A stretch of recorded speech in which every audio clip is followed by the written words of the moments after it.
Welcome to the Podium Athlete podcast. I am your host, Chris Fogt, three-time Olympian and current head coach of the USA bobsled team. Today, my guest is affectionately known as Racin Grayson Murphy. She is a two-time world championship runner and five-time NCAA All-American who proves that limits are meant to be broken. She's known not just for her speed, but for her resilience, grit, and ability to thrive on any terrain. Her journey from the track to the trails is a story of courage, adaptability, and relentless belief in herself. Grayson, thank you very much for being on the podcast. I want to start with the first question is, what are you doing right now to train for your World Championships, which is next month in Spain? Yeah, well, thank you for having me. This has been a fun training block for Worlds. I'm doing a new distance at Worlds, new to me. So it's been a much different training block than I've had in the past. And it's a lot of volume, more volume than I've ever done in my life. I'm hoping to cap August off with 60 hours of training. Wow. That is a lot of running. Which is about 15 hours a week. So yeah, lots of running and just been different. Volume has been the overarching theme, less intensity because the race at Worlds is going to be about a 6-hour race. So I'm training a little bit more for like those ultra distances and a lot more vert than I would normally do. And you'll be running for all 6 of those hours? Yep.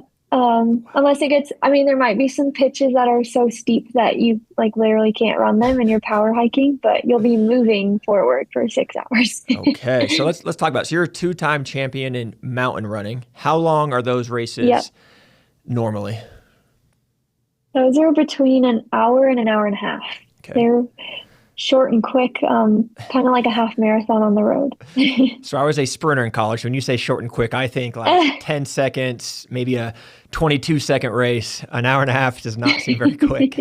But now you've switched to trail running. And so how the time-wise is about, 5 hours to 6 hours. What's the distance of those races? So it kind of depends. The one at Worlds is going to be right around 50K. So just over 30 miles for the Americans. And the vert is at 11,000 feet. Wow. So it's a hefty vert one, which is why the time will take so long. I did a 50K back in June, and that one only took 4 hours. So they can be quicker. Only 4 hours. That's awesome. Well, this one. Yeah. Okay. And one of the cool things that I am a little bit jealous about your sports, again, you were a track athlete. We'll kind of talk about that here in a little bit, but on a track, you just run in a circle all the time. With you having made the switch to mountain and then now trail running, you can basically train wherever you want, where there's hills.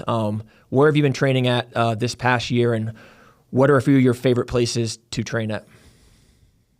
Good question. I live in Bozeman now, so most of the training is done at home.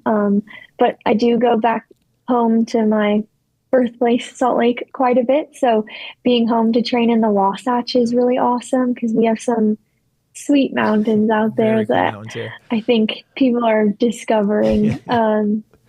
So I don't know, the Wasatch might be one of my favorite places just because it holds a lot of personal value to me, but also really pretty mountains, lots of vert, can get very technical. I think it's pretty cool. Okay. And with that, obviously, with training, you run a lot. What are some other things, you just talked about earlier, the elevation that you can climb is pretty intense, and you'll climb thousands of feet. So I assume there's some weightlifting, maybe on the bike. What type of training do you typically do in a week? Let's see. So I usually have at least one bike day a week. Once the snow melts out, I switch to mountain biking, but in the spring, I'm stuck on the gravel bike for a little bit, so that's okay. So mountain biking in the summer, which I really enjoy, and I've done some mountain bike races for fun on the side. Lifting right now, because I'm doing so much vert while I'm running, I'm only lifting about once a week. When I'm in more road-based builds, like I'll switch to a road training block after Worlds. I'll try and lift twice a week. That's because when you're doing that much vert in the mountains, that becomes kind of a strength exercise on its Exactly. own. And I don't need to go do more squats or more step ups. I just Yes. like did 10,000 feet worth of step ups. That's So I'm insane. good for the day. That is nuts. So okay, Yeah. so it's a kind of a combination of, doing cardio is probably the most important thing for you because your races are so long, but there is a strength component in there just because of the Mhm. change of elevation. Yeah. Yeah, Okay. for sure. And then just like making sure, I think part of the strength too is helping your body not break down mechanically over 6 hours. Yeah. That's a long time to be repeating an activity. So having that strength endurance to get through 6 hours of that and not get injured is also key. Okay. Well, I want to come back and talk a lot more about kind of your mindset and how you get through these long races, but want to jump back real quick and kind of chronologically move from your childhood of how you made this journey and this switch being a two-time world champion in mountain running. So let's start back at your childhood though. What sports did you play growing up and at what age did you kind of start those sports? We, I always say we because I have a twin sister and I we did heard it. Okay. everything together. That's awesome. So we started playing sports probably when we were 6 or 7, but it was just rec leagues and whatever you could sign up for at school. I think soccer was one of the first ones we tried. We dabbled in gymnastics. We did a cheerleading class at one point. Basketball. We got to try a lot of things. That's very cool. And then we also just were pretty active like outside of our organized sports. So we skied a lot with our family and hiked and camped a lot. So that helped too. But I didn't really get competitive. I didn't join any comp teams till probably about middle school, Okay. maybe 12. So it wasn't super early. And I appreciated the ability to not be like put in a box too Yep. early because then I got to try lots of things. Yeah. And how do you think those experiences, obviously it was quite a while ago, but how do you think those experiences kind of helped you develop as an athlete at a young age? I think it taught me a lot about teamwork in different environments, which is nice. A team on like the soccer team is a lot different than the cross country team dynamic, and Yep. that's kind of fun. And then I think too, it gave me a better foundation for running now. I developed a lot of lateral movement. I played soccer until my first year of college, so I had a lot of like biometric stuff. And I think I'm more athletic than someone who maybe only ran Just did straight running. Yep. and forward. Yeah. For their whole life. And then I think it helped with injury prevention too. And I also think running's a little tough, especially for young women going through puberty. And there can be an age where you're really fast and then you might slow down for a few years before you get fast again. And I got to kind of skip all of that, That's a great which point. I'm grateful for because that would be tough to navigate.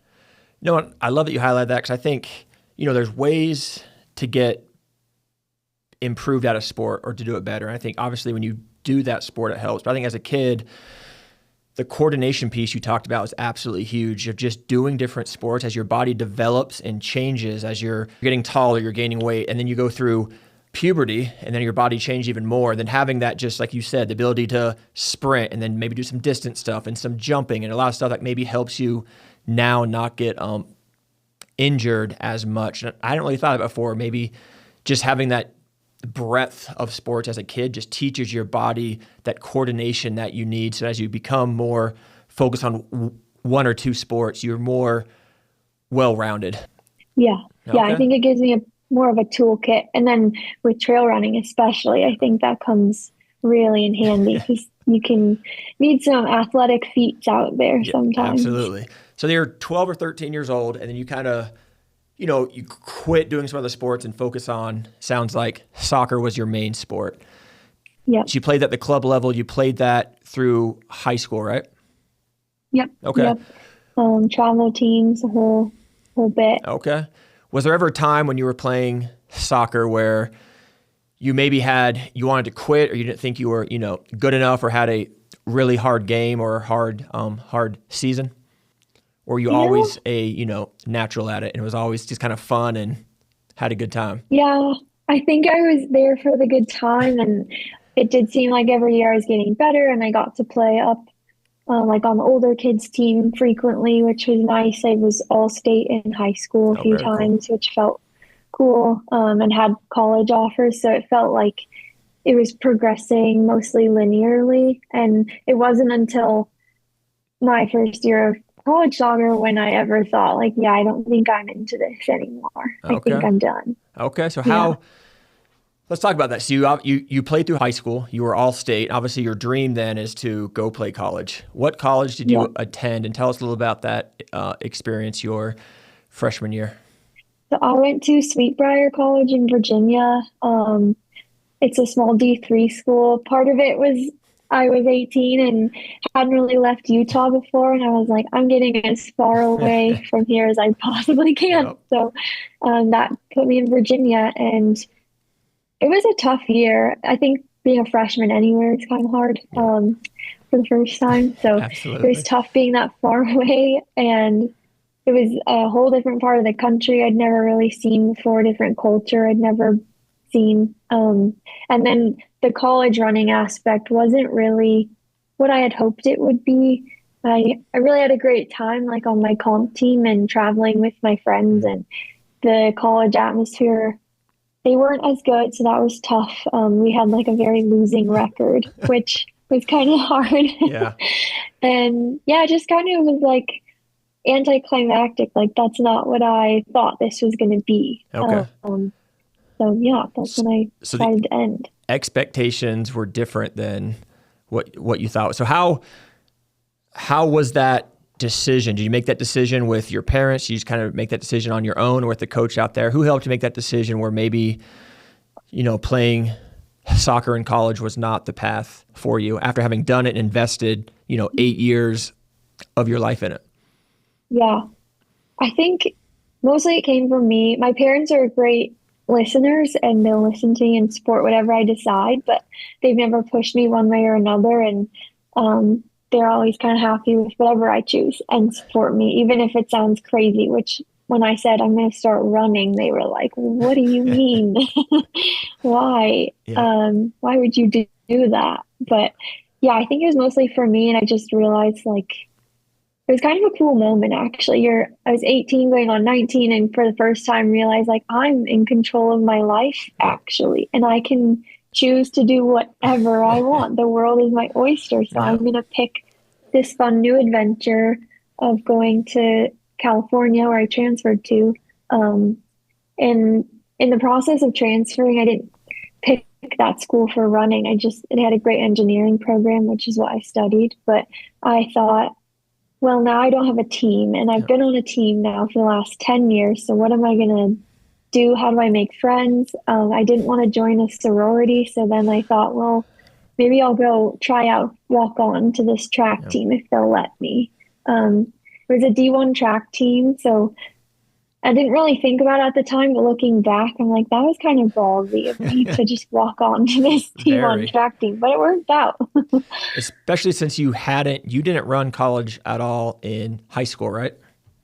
No, I didn't run in high school. So it was very new, very new. And it makes me laugh just because a lot of sports, they'll joke with track and field athletes that their, punishment in practice is running, and that's what we do for a sport.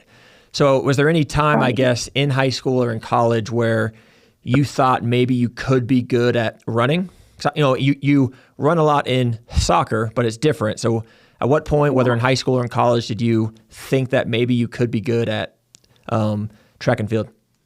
I always knew that I was good at running because I was always like the fastest one on the team, whatever we were doing, whether it was sprinting or if it was like a longer thing. Yep.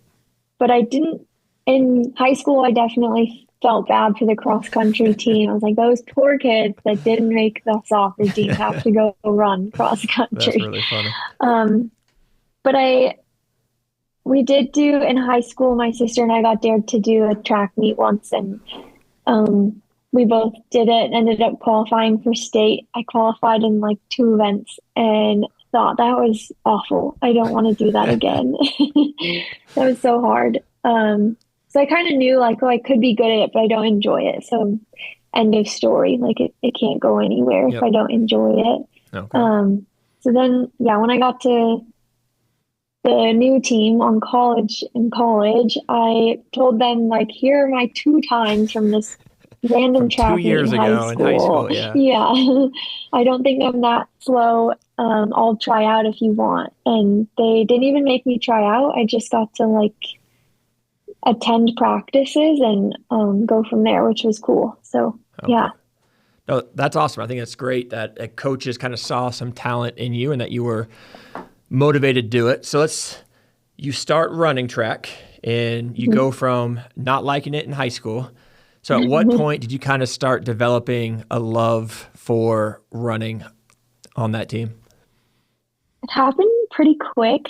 I got pretty intoxicated with the like day after day improvement. And it was really cool to see. And when you first start running, the learning curve is so steep. So every day you're getting faster, and that's really cool. And I was lucky I had a really fun team and great teammates. So I got to hang out with these cool people and get faster. And we actually did cross country because in the collegiate system, cross country is in the fall and then tracks in the spring. So I got to do cross country too. And I kind of realized during cross country, I'm like, this is pretty fun. I get to run with these people. We get scored as a team, which is cool. And I'm getting better every time. And I went from being like struggling to finish a 1 hour practice run to being like #1 on our team in one season.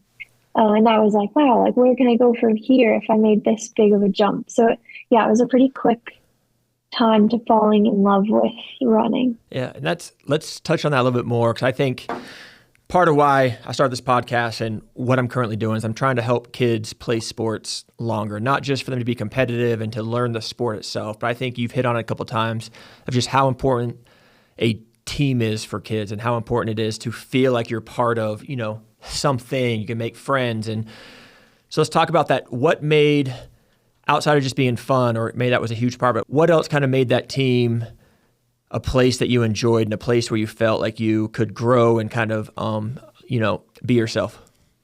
I felt like they were very welcoming, first of all, and taught me a lot about running. Like when I got there, I didn't know what shoes to get. I didn't know that GPS watches were a thing. I didn't know anything about running. So that was cool to learn from them. And then it was kind of fun. We had so many different majors, people studying different things on the team. And it was kind of a weird collection of people that maybe wouldn't normally hang out outside of training. But that was cool because I got to interact with all these people that, like an art major, but I'm an engineering major, and I wouldn't have met them if it wasn't for this team. So it's nice to be in contact. You have something in common with these people, and they're also different, and that's cool. And I think that's kind of reflects the real world too, of meeting people, and no one's the exact same. We're all pretty different. No, that's awesome. I think that's a huge lesson now, especially with electronics and phones. I think we spend less time together in person, and it's harder to have those natural engagements where you can have friends and talk. And again, I think sports is a great avenue for that. Another thing you brought up was, again, you're trying something new. So how did you have the courage, or how would you, inspire the 12-year-old girl who wants to try out for cross country or wants to try out for, volleyball? What would be your advice to them of trying a brand new sport later on in life when you're not as good, but still have the confidence to try it? I think I would ask, like, what's the worst that could happen? You maybe don't make the team, or maybe you do, but you're not the best person on the team. But at the end of the day, is that why you're joining the team? Because for me, it was to make friends. It wasn't to be even a professional runner. It was just to have a community. So I think and I still try and bring myself back to that now, even though I'm like winning world championships. So why did I start this? It's to have friends and a community. And I need to remind myself of that, of ultimately, that's why I'm here. And so if I'm making friends, I'm not losing in theory. The the stakes get higher Yeah, sometimes. especially, But yep. yeah, at the end of the day, I've met some of the coolest people from running, and it's totally been worth it to put myself out there and try something new. And even if it hadn't worked out, I think I would have gotten the confidence to continue trying new things and like pushing myself outside of my comfort zone. And maybe it wasn't running, but then I tried something else, and that was the thing that really Yep. clicked. So yeah, I think it's kind of a cool lesson. You won't know until you try. So you gotta just try. No, and that's great. And again, that's the goal here is not everyone's going to make the NFL. They're not going to be a world champion. Not everyone's going to be the most successful in their sport, but there's still other reasons to play sport, especially at these young ages that, in high school and even into college a little bit. I think it's so important to come out and just try new things, meet new folks. And I love that you kind of go back to that why. Because again, winning is great. There's nothing beats winning, nothing beats being a world champion. But that being said, and at some point when you retire, I've been retired now for 7 years. I look back on most, and what brings the smile to my face more often than not are the times I spent with my team off of the hill competing. It's the times we were at dinners, the funny car rides, the nights we spent, the hard times that we had, getting flat tires or getting pulled over in a foreign country, and just all those times were like the most fun things that we did. And I look back now, there's times I'm glad I focused, I'm glad I worked extremely hard to be successful, but I'm also glad I didn't get lost in the moment and forget kind of the reasons why we do it. And it's to build these friendships and these partnerships. And I've built some of my lifelong friends from sports. Yeah, I would have to agree with that. Yeah, most of my bridesmaids, all of them were teammates except for my sisters. That's Yeah, so that really, was, really cool. yeah, Okay. they're just around forever. It's Okay. worth it. So you have this great team. And what led you to the decision then, I guess, to leave that team, and you transferred from California back home to the University of Utah to run track?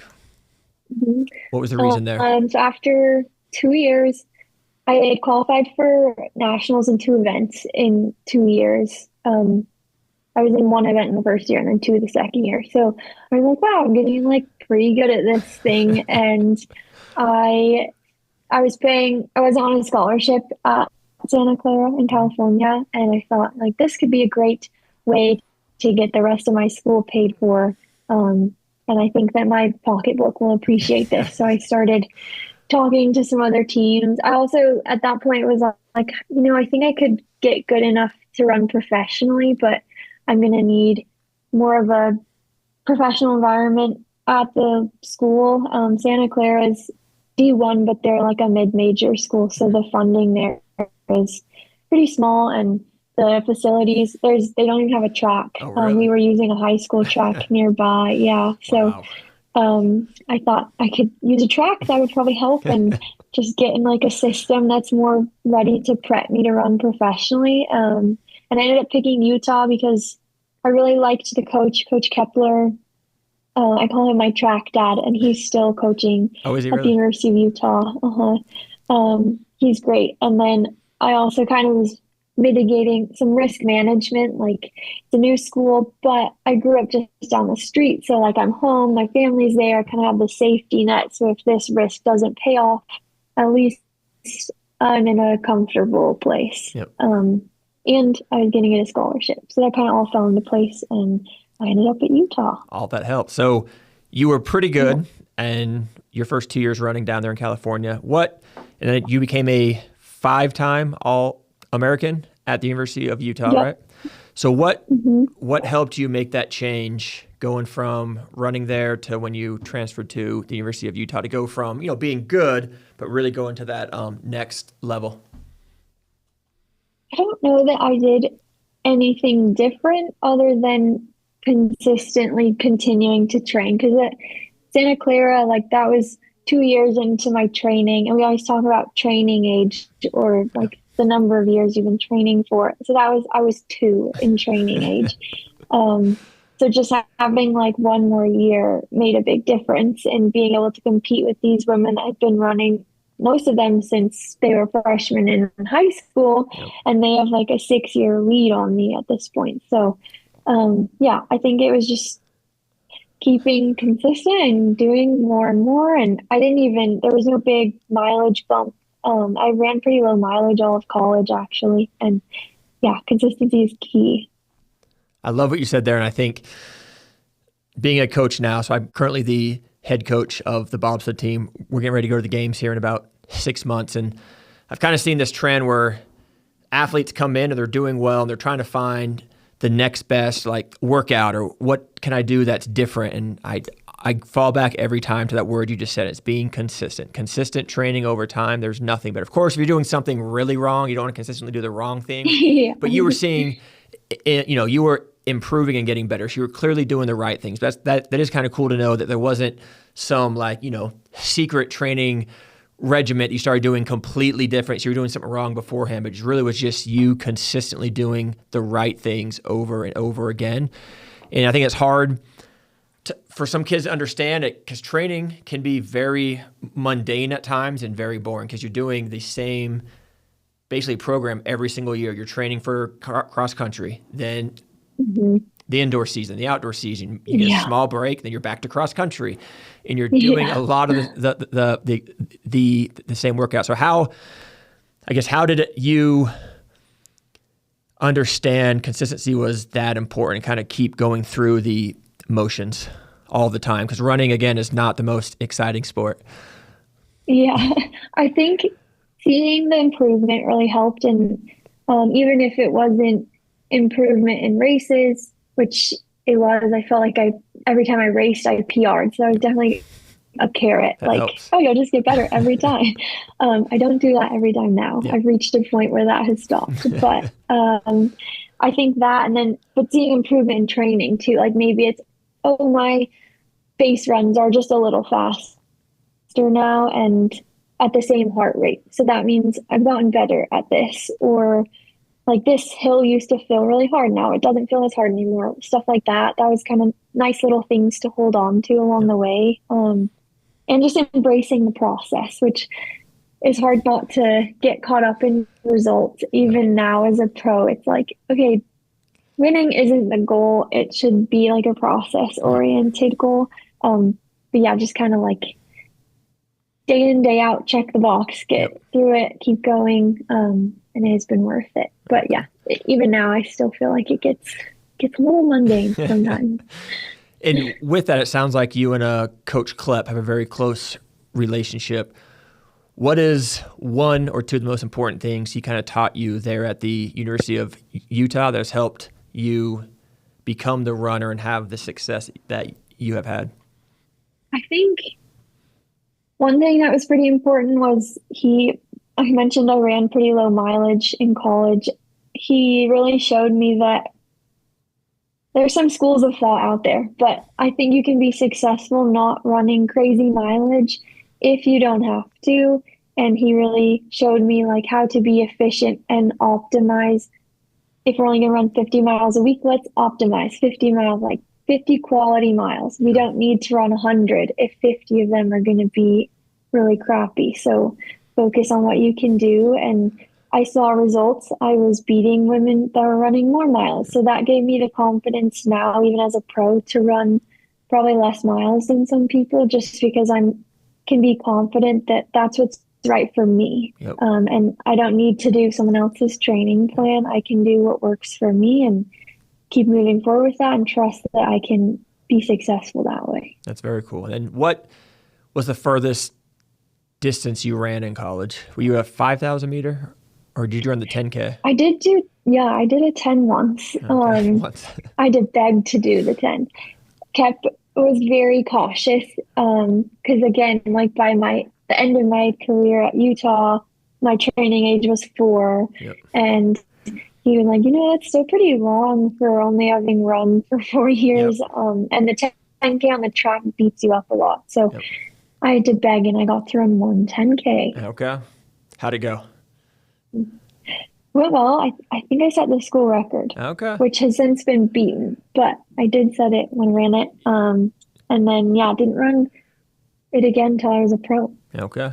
Yeah, let's talk. So you graduate from the University of Utah and you decide to go pro, and you kind of balanced, I think, the track and field route and then you switched to mountain and trail, or did you do track and field first and kind of expire that pathway and then you switched to mountain trail running, or were you kind of doing both at the same time? I went right into like road and track running. I was on NAZ Elite based in Flagstaff, Arizona for a year, and they're very track, but mostly road heavy, and did that for a year. I was kind of like, I just don't think this is the right fit for me, not the right training environment. I'm going to go home back to Utah. And on my birthday that year, I was like, I'm going to try a trail race because that sounds really fun. I really like running on trails. So why don't I try racing on them? And that's kind of where it all took off. Okay. And what year was that? That was 2019. Okay. And describe your first year in that mountain trail running world. So I ran Brighton Cirque Series. That was my first race. Very cool. I was like, this is a party. And if you guys haven't been to those races, they are so fun. They're like a party at the end. And it was, I think that one is maybe just over 10K. So just maybe 7 miles. Okay. So pretty short, to about an hour. And then was like, that was amazing. I got second place and thought, this is the most fun I've ever had at a race. I want to do more of these. So then later that year, went to the U.S. Mountain Running Championships in New Hampshire.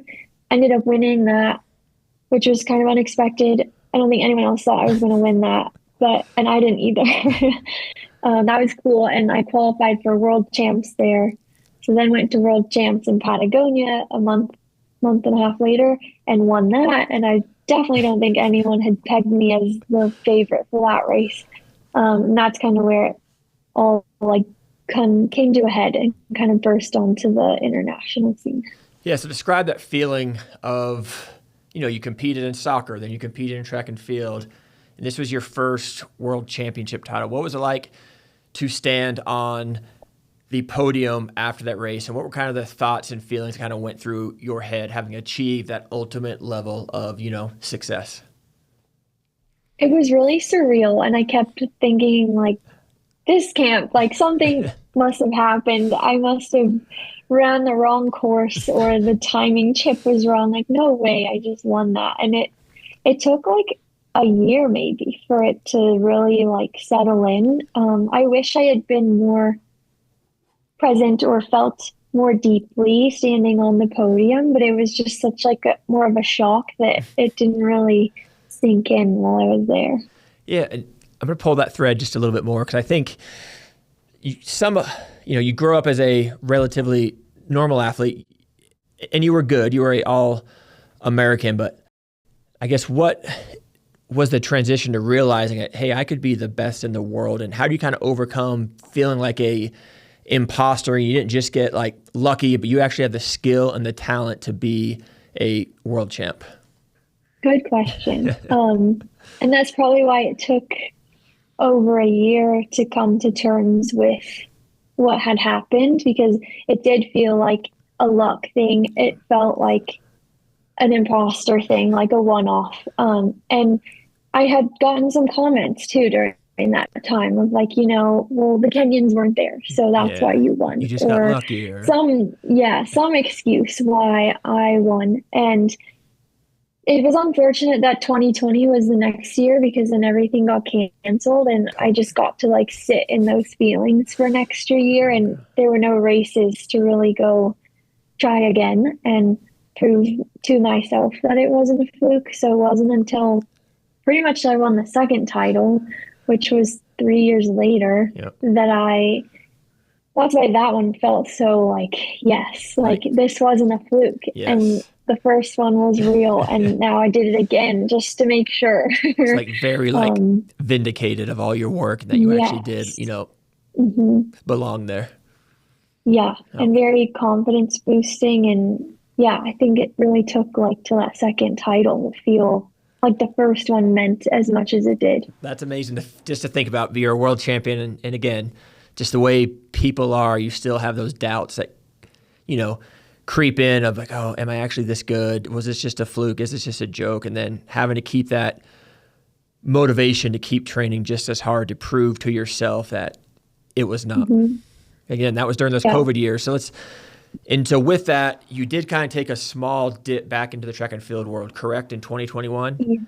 In Yep. What event was that again? The steeplechase. Had you done that in college, or did you just decide to do that? Okay, you did do that in college. No, yeah, that was kind of my event in college. Okay, and tell us a little bit about being able to participate in U.S. track and field national championships before Tokyo. That was really cool.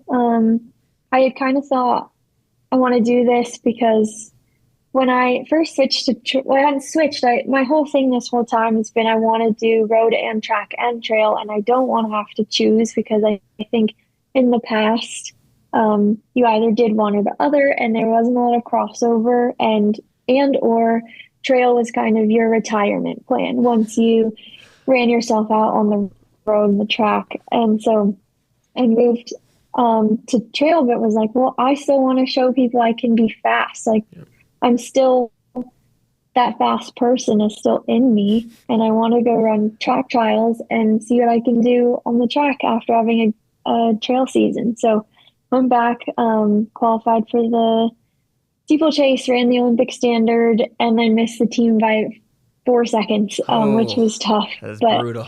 Yeah, I was like right there. Yeah, it was a cool experience, and I think it kind of got all of everything I wanted out of it. It's sad, and I'm sure you've experienced this. Well, maybe not because you were on the team, but at trials, it's 3 people are like really happy, and everyone else 12 people are really unhappy. Yeah.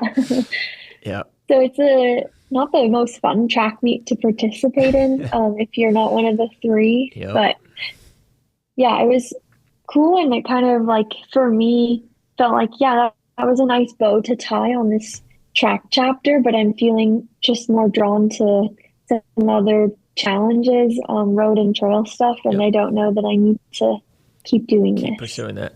I guess, and let's talk about that a little bit. What are some ways you have found to overcome those moments where things don't go as well, whether that's at trials, whether it's some races in colleges, or even some races doing mountain running? So I assume you haven't won every race that you've ever been a part of. So how do you overcome, each athlete goes through this. There's always ups, there's always downs. What would be your advice for younger athletes or just athletes in general of overcoming those highs and lows? I think my advice, and I always try and ask myself this at the end, was did you try? Did you give it 100%?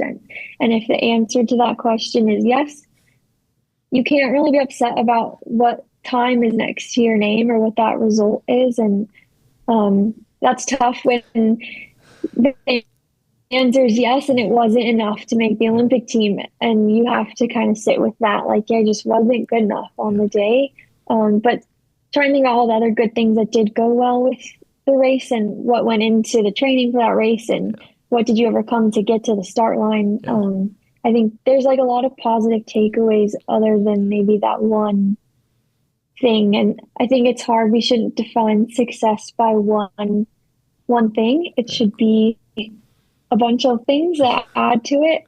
So yeah, it's not one time, it's not one result. Even if it was like I kicked at the end and I normally don't kick, that's a win, and you should take that and take it to the next race or next thing that you do. So yeah, I think it's just opening your perspective a little bit and not defining your success by one thing. Yep. No, that's great. I think it's easy to get caught up in that one game, especially if you miss that shot at the big game, or you drop the ball in a big competition, or you don't come in first place at a larger meet. It can be very hard to get hung up on that one-time event. But I think, like you said, having that perspective, I think as you get a little bit older, it gets a little bit easier to have that perspective because you have just more experience. But I remember, just the races in high school, if I didn't do well, I was like, oh, I'm just not good. I can't be good again. But no, just coming back, keep putting in that work, and then having success. But it is crazy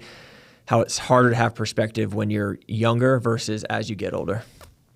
So yeah, it is like your whole world when you're young. And actually, one thing Kep always told me was you can't treat every race like it's the world championships. Right? You can't act that way. So some of these races, they're just learning experiences. Yep. They're not world championship races, and just take it and move on. And we're going to the next one. I love what you just said there too, is just having confidence in your practice plan or your racing plan. 'Cause I know sometimes you go into a race and, hey, I'm training for Worlds or for a conference meet, but this is really a tune-up for that. And my goal in this race is to come out the first, 300 as fast as I can. And if I burn out, that's fine. But my goal is to do a really fast 300 here. And then people have said that the results at the end, of course, maybe I don't win the race, but I was confident in what I was there to do and my confidence and to find some wins in that. So that's very, very cool to hear. So let's talk about your World Championship in 2013. Where was that at again? 2023. 2023, sorry. It was in Innsbruck, Austria. Oh, I've been there before. Okay, there's actually a bobsled track there. Yeah. And how long was that race? It's a beautiful place. That one was about 8 miles, just under 15K. And let's talk a little bit, if you could help me define these a little bit. We had talked a little. So a mountain race is typically mostly uphill or mostly downhill, and then trail running is kind of more of a course. So what's the difference between mountain running and trail running? So mountain running is usually when someone's talking about a shorter race. So in that hour to hour and a half range, technically it should be less than 15K or 9 miles. And they're usually quite steep. And usually it's one big climb and one big descent. Or in the case of Worlds, it's 2 laps of a climb, descent, climb, descent. So you do it twice. Okay. So that's kind of the classic mountain discipline. And then trail running usually refers to longer races. So anything up to 50K is usually kind of cut off the trail, because then you get into ultra territory.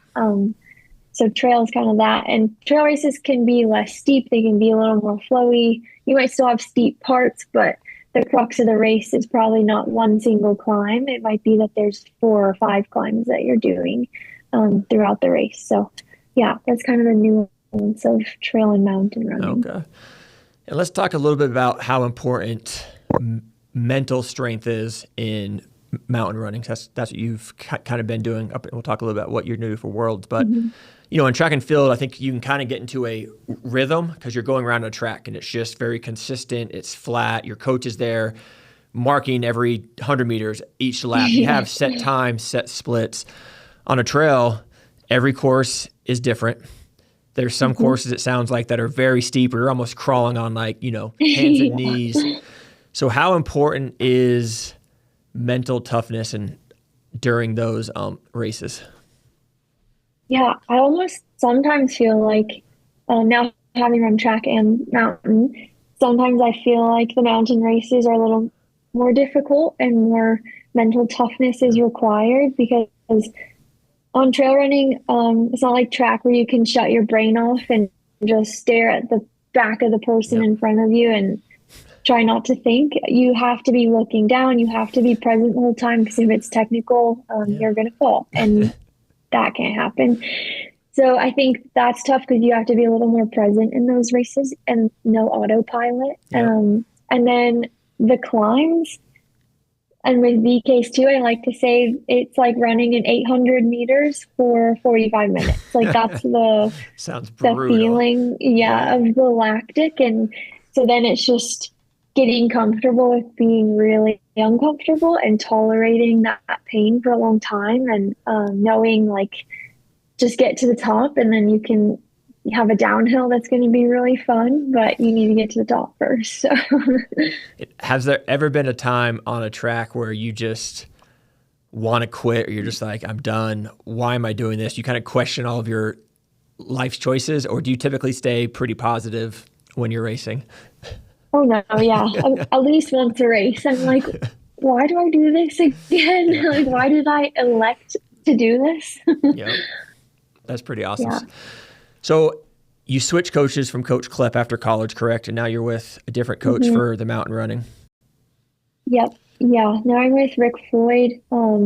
He's kind of a 50K-ish specialist, which is cool. He's actually coaching 5 of the 6 women on the short trail team for Worlds. Okay. So yeah, he's got a lot of us. Okay. So what has been the difference, or what is another piece of advice that he has provided that's, kind of changed or kind of had a impact on you now as you kind of get prepared for Worlds? I think we haven't been working together that long, but because I'm doing a new discipline at Worlds, I've been learning a lot from him about what that training looks like and what it takes to be successful at that distance. And mostly it's been like, okay, you just have to buck up and do this volume. And it can be really easy, zone 1, zone 2, but you have to get it in, because when you're out there for 5-6 hours, your legs just need to be prepared to do that. So we need to practice that week after week. And going, yeah. Yeah. Okay. Yeah, so you're a world champion in 2023. And then what made you make the decision to switch from mountain to trail at this upcoming world champs in Spain? This is a long story, but after I won last time in 2023 at the last world champs, I really wasn't feeling well, and it took almost 2 years to figure out that I had an autoimmune disease and just like really couldn't get training consistently because I kept getting sick, having these flares that I couldn't explain. Wow. So then this year in February, I was diagnosed with Crohn's disease, and that kind of was like, okay, now we finally know what's going on. I can get treated for it. I'm starting to feel better. But I, didn't really want the comparison to my previous self, because I'm essentially running with a new body now that reacts differently to things. So that was one part of it. One part of it was I also kind of felt like I'd cracked the code a little bit on mountain racing. Like 2-time world champ, 5-time US champ.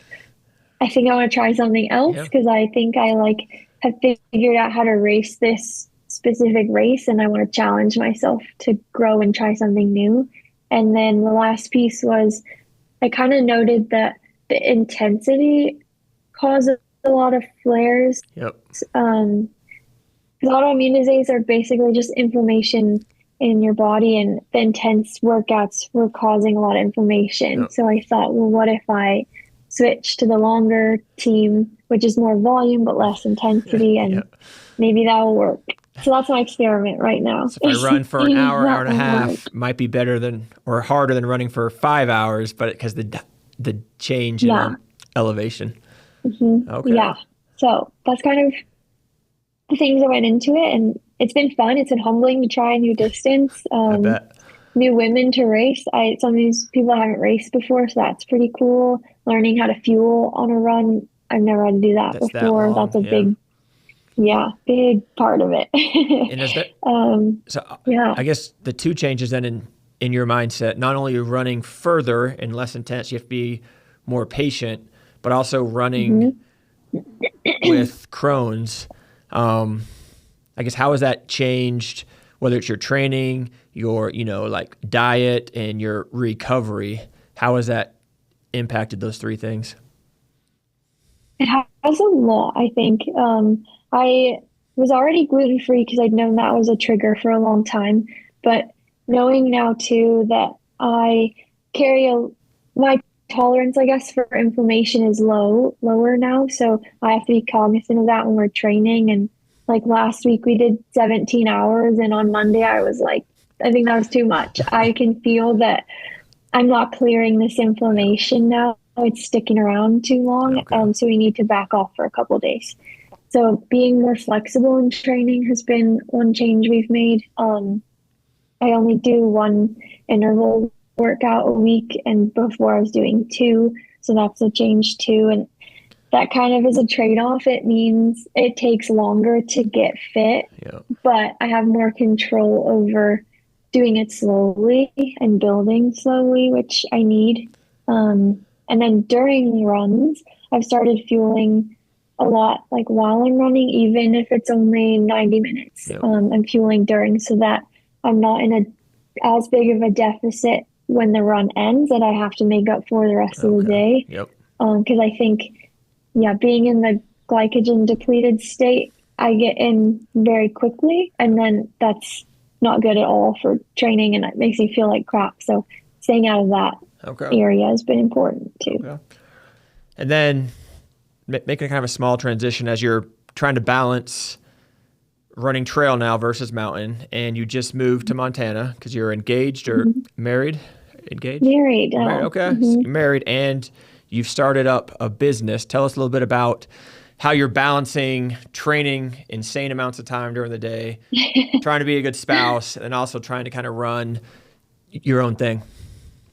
Yeah, it takes a lot of finagling. I would say being a student athlete really prepared me well for time management and learning how to balance multiple things. The business this is year 6, and it's been growing every year. And last year, it was really this year, February, I was fortunate enough to bring on a managing director, which helped a lot. So now Very cool. she helps too and runs most of the business, and I get to be more of like a founder role, which is nice, and focus on running fast and doing well. Okay. But yeah, it takes time management is key. And what is the company called, and how can the listeners, find it? Yeah, so we're called Wild Strides Paper Company. We also have a coaching collective. We have an all-female group of coaches that work with runners of all types on all surfaces. And we're on Instagram, Wild Strides Paper, and then our website, wildstridespaper.com. And paper part is I made a training log that I designed that evolves every year, but that's been fun. And then we also have other running related stationery. So we have fun cards and stickers and that sort of stuff for runners. That's awesome. And again, I think it's really cool. The running community is just growing. It's such a great, I have some really good friends live out in Colorado by Pikes Peak, and they're always on trails, always in the mountains. And I just love to see where they live and their community. They're always at these events, and they're always at, going out to eat with friends and doing these races. And they're just, you guys do a great job of providing support to each other, and you support people on their runs. You bring them food, you cheer them on. It's been really, really cool to see that. So that's awesome. You have a company that you can kind of participate in that running community that I know is just absolutely huge. Oh yeah. Yeah, it's awesome. And as a pro, it's really awesome to have a way to interact with the community outside of my own race results. It takes the pressure off of just being like a figure of being fast. Like I can be this more relatable person, and we can all use the same training log, because even I use a training log. That is very, very cool. Let's talk about that pressure. I guess the last couple of questions we'll ask before I let you get back to recovery, because you trained this morning. But what are your expectations for Worlds coming up here in Spain? And let's talk a little bit about that track just a little bit.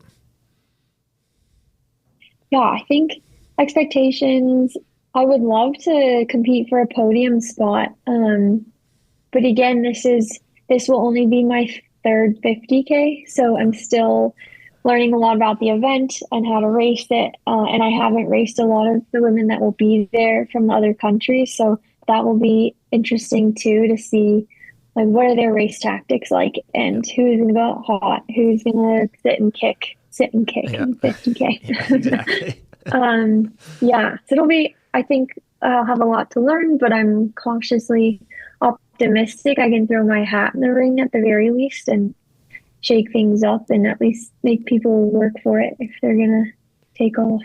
I love it. And then last two questions that I ask in every podcast is, what are a few of your favorite workouts? Let's kind of get one for running and then one for weight room type stuff that helps you be the successful distance runner that you are. Okay. If I was going to say for trail running, I would say like hill climbs and doing that repeats. I like a 10-minute climb and do that like 3 or 4 times. Okay. Because I think it's really tough, and part of that is like or I would say going for a Strava segment. I think that's pretty fun too. Okay. And it gives you some motivation, a time goal. I think for trail stuff that kind of emulates like that burning that you're going to need to tolerate if you want to do well in the race. Yep. And then I was on the road, I really like alternating long runs for like a marathon build. So do like a long warm up, maybe 5, 6 miles, and then the next 10 to 12 miles, you're doing alternating between like you're close to marathon pace and then like 40 seconds off marathon pace, where it's like touching it and then coming back to like more comfortable, but not quite comfortable, sitting in that intermediate pace. Yeah, I like long runs. Okay. For the weight room, I love hang cleans, which might be a unpopular would not opinion think of a runner. A distance runner would be doing some explosive Olympic type lifts. Yeah. So I love Olympic lifts. Hang cleans are my favorite. Then deadlifts. Squatting is not my favorite actually, but I'll do it. I have to. Yep.